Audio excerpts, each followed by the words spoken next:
Today, we are going to learn how to complete a Freedom of Information request or a FOIA request with the Office of Emergency Management and Communication.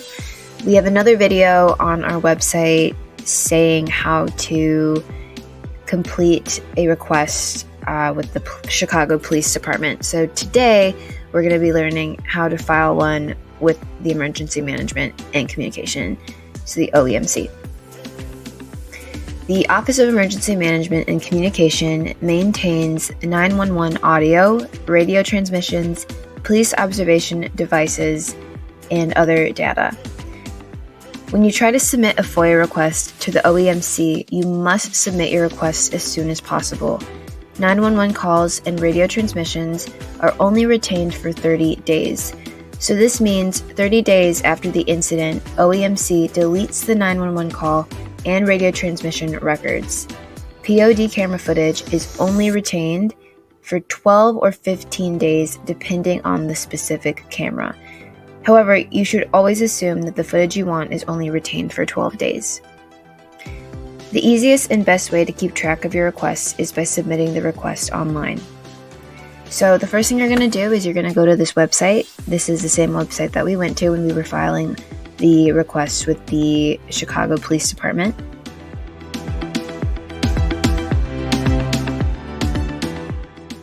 You're going to go ahead and click on the same button that we clicked on in that video.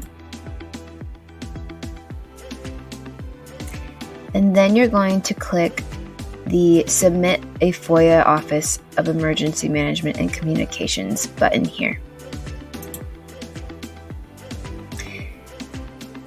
You will now be directed to the login page again if you're not already logged in. So if you need to create an account, it would be a good idea to do that now. You can also submit anonymously, but that is not something that is suggested just because you wouldn't be notified on the progress or an update on your request itself. So we're just going to log in, and then it's going to bring us to this page here with the FOIA request form.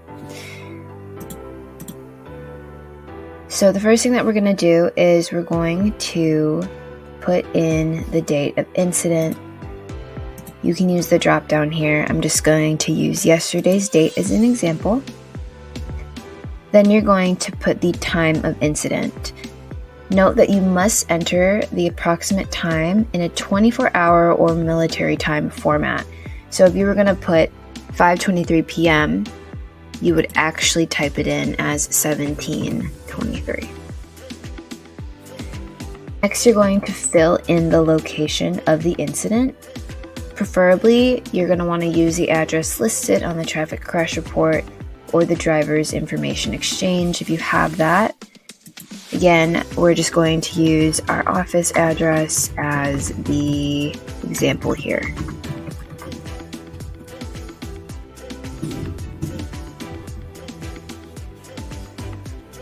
Now you're going to fill in the RD number if you know it. The RD number can be found on the top right corner of the traffic crash report. It is going to be 2 letters with 6 numbers following.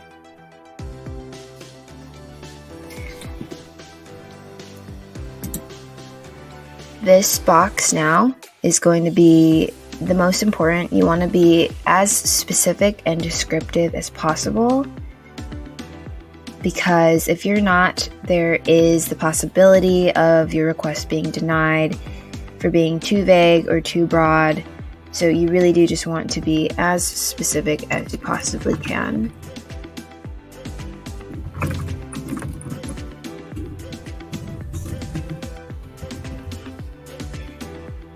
Now you're going to fill in here how you want to receive the records. We're going to choose electronically via Records Center. And then we're also going to go down here and click this request is not being made for commercial purposes. most likely that is what you're going to click, but if you are making the request for commercial purposes, just note that there may be additional steps needed before your request can be processed. There is an optional file attachment section here where you can upload the traffic crash report if you have that, or anything else that might be helpful or related. And then you're just going to fill in the security checkpoint here. This one looks kind of difficult. After that, you would submit your request. And that is pretty much the end of this tutorial as well. Very similar to submitting a request to the Chicago Police Department. So if you've already watched that video, you'll see that the two are very similar. Once again, by state law, all public agencies must respond to your request within 5 business days. This doesn't mean that they have to fulfill your request within those 5 days, but they do need to contact you and tell you that they're working on it within that time period. Frequently check your email to see if you have any updates on the request, of course, if that is how you chose to receive them.